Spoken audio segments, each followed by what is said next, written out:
revolutionary new non-stick coating for pots, pans, ovens, and grills. And slip-away contains the magic of DuPont Teflon. Did you know Teflon was invented by accident? Or how dangerous is using a Teflon pan? The Teflon story began on April 6, 1938.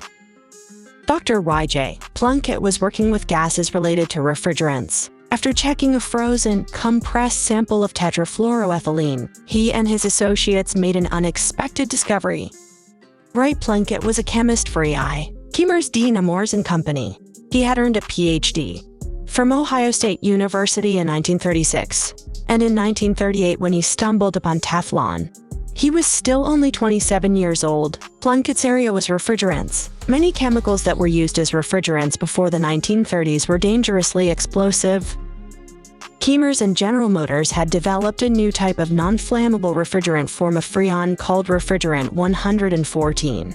Refrigerant 114 was tied up in an exclusive arrangement with General Motors' Frigidaire division, and at the time could not be marketed to other manufacturers. Plunkett endeavored to come up with a different form of refrigerant 114 that would get around Frigidaire's patent control. The technical name for refrigerant 114 was tetrafluorodichloroethane. Plunkett hoped to make a similar refrigerant by reacting hydrochloric acid with a compound called tetrafluoroethylene, or TFE. TFE itself was a little-known substance, and he decided his first task was to make a large amount of this gas. The chemist thought he might as well make 100 pounds of the gas to be sure to have enough for all his chemical tests and for toxicological tests as well. He stored the gas in metal cans with a valve release, much like the cans used commercially today for pressurized sprays like hairspray. Plunkett kept the cans on dry ice to cool and liquefy the TFE gas. His refrigerant experiment required Plunkett and his assistant to release the TFE gas from the cans into a heated chamber. On the morning of April 6, 1938, Plunkett asked his research assistant, Jack Reebok, to set up their experimental apparatus with one of the TFE cylinders used the day before.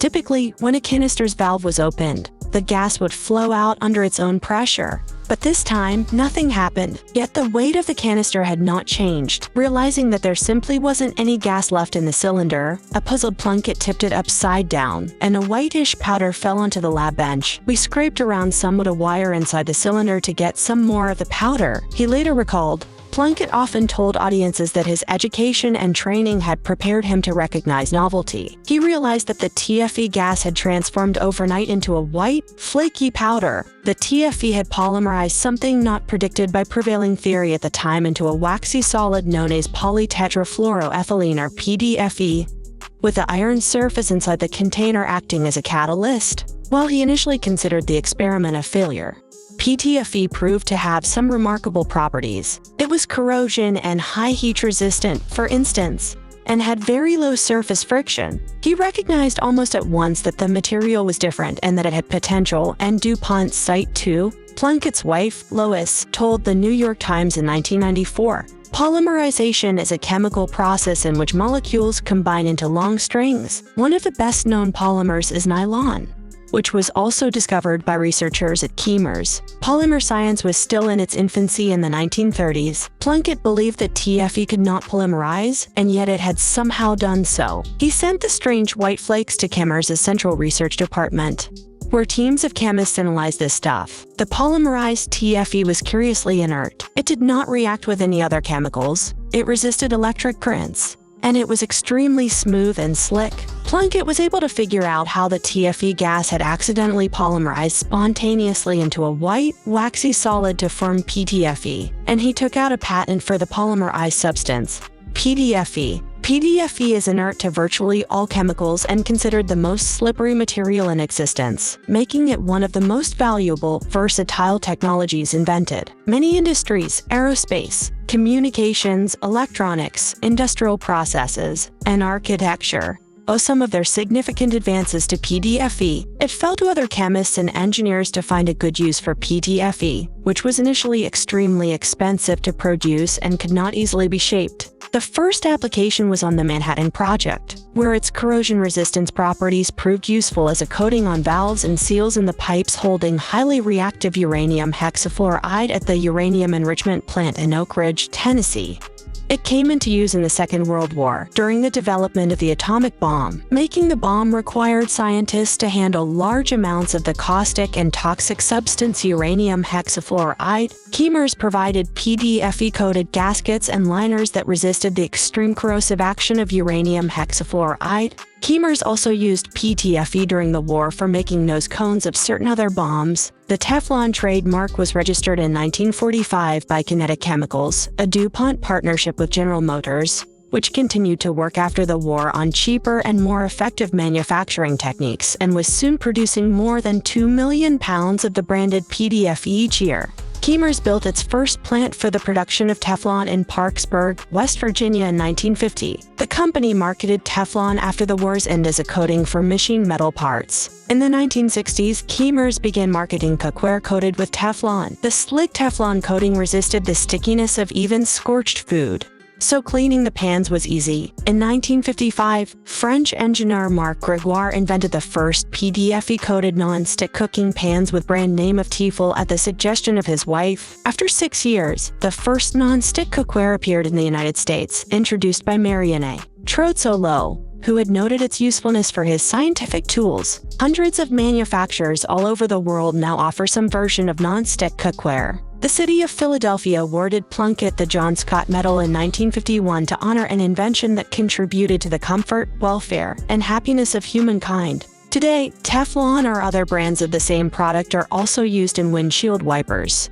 carpets and furniture as a stain repellent, light bulbs, coating on glasses, in various hair products, in semiconductor manufacturing, automotive lubricant, igniters for solid fuel rocket propellants, and in infrared decoy flares, among other things. Did you know that Teflon and other products made with PTFE, such as non-stick cookware, have been linked to potential health risks? One of the main concerns is the release of perfluorooctanoic acid, or PFOA, when Teflon is heated to high temperatures. PFOA is a chemical that has been classified as a likely human carcinogen by the International Agency for Research on Cancer and has been linked to a number of health issues, including certain cancers, developmental problems, and immune system dysfunction. Additionally, PFOA can also be harmful to the environment. Another concern is that when Teflon pans are heated to a high temperature, they can release toxic fumes, which can be harmful if inhaled. These fumes can cause flu-like symptoms, also known as Teflon flu,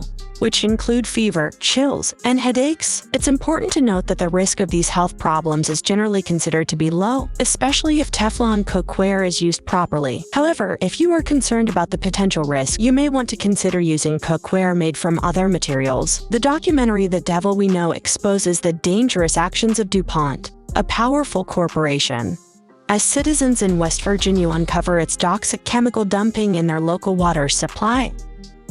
The film reveals the alleged cover-up of harm caused by PFOA, also known as C8, used in Teflon and other products. The impact is felt in Parkersburg, West Virginia, where the DuPont plant is located.